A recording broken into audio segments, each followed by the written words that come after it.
فلو هنسأل سؤال خليه لنفسك، خلي قلبي، هل قلبي سليم؟ هل نيتي صافية؟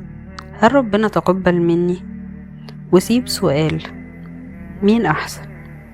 هل ربنا تقبل مني؟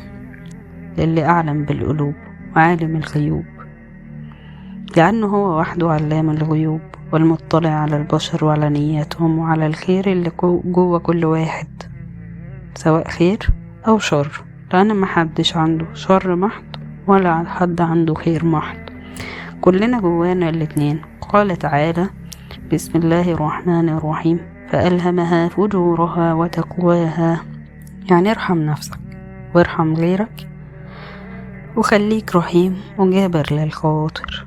لو الكلام ده حاسس انك استفدت بيه، ابعته لحد او شيره وخليه في ميزان حسناتك وحسناتي. وافتكر قال صلى الله عليه وسلم: من دل على خير فله مثل أجر فاعله.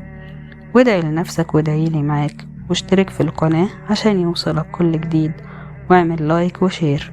وشكرا ليك، وصلي على اللي هيشفع لك. والسلام عليكم ورحمة الله وبركاته.